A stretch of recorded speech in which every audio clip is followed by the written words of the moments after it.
Now, this may seem obvious, but there is a relationship between psychological stress and burnout. And this graphic, which you may or may not recognize, is from the US Surgeon General's advisory on building a thriving and healthy workforce. And if you look at each category, you can see how our health system at every level is contributing to psychological stress and where distrust and psychological unsafety could show up. And I'll just let you just take a moment and you can see at each level, the societal and culture level, the system level, the organizational level, and even the workplace and learning environment. And at the end of the day, the sentiment is this is just beyond my control. Now, in preparation for this talk, I surveyed several dozens of physicians because I wanted to make sure to make it clear that this is not just some out there issue that is only happening occasionally and not really a global problem.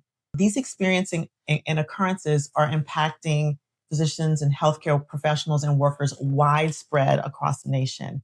Now, I'm a physician, so I'm in physician communities. I interviewed physicians. I know this is happening in nurse communities and the communities of social work, the community-based medicine, all types of workers. I'll share a lot of physician stories, but I invite you to sort of map this on to whatever type of organization that you're working through. And so when I interviewed Dr. R in preparation, she shared with me that she was working overtime and needed to slow down, but didn't have the space to say it. And when she got sick and she ended in the ICU, missed some work. And when she got out of the hospital, she was asked by her partners why she missed work. And when she told him that she had been in the ICU, he looked at her and says, "There's no way you're in the ICU." And this same doctor shared with me that while she was working at the same organization, during a period of time, her house burned down and she lost nearly everything. And there was no acknowledgement. There was no condolences. There was no empathy. However, about a year later, when a colleague of hers had a house fire, there was an abundance of condolences, an abundance of cards and donations and empathy. And she said it wasn't really about him receiving these things.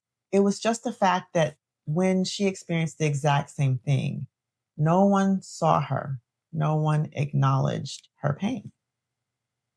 That sort of lack of empathy there. So psychological safety is also an inclusion belonging issue. There was a study done earlier this year, in collaboration with the Commonwealth Fund by the African American Research Institute. 59% of healthcare workers reported stress associated with dealing with or witnessing racism and discrimination in the workplace. And 64% of healthcare workers worried about retaliation for reporting acts of discrimination, either against themselves, against coworkers, or against patients that they witnessed. Psychological safety is a quality and safety issue, okay? When I interviewed Dr. H, she shared that when she was a new physician, she noted that there was a longtime senior physician who was not observing universal protocol with joint injections.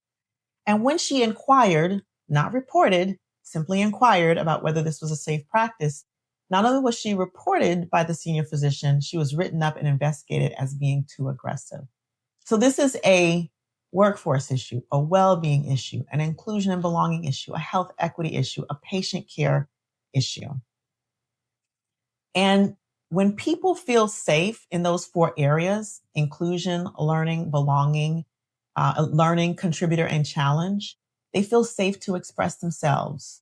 They feel safe to explore, to connect, and to be vulnerable. They feel safe to experiment within reason, to be creative, to take risks, and just to be. So ultimately, when people feel psychologically safe, they feel safe to be themselves without having to mask or having to code switch, without the background fear of being judged, ridiculed, humiliated, or harmed.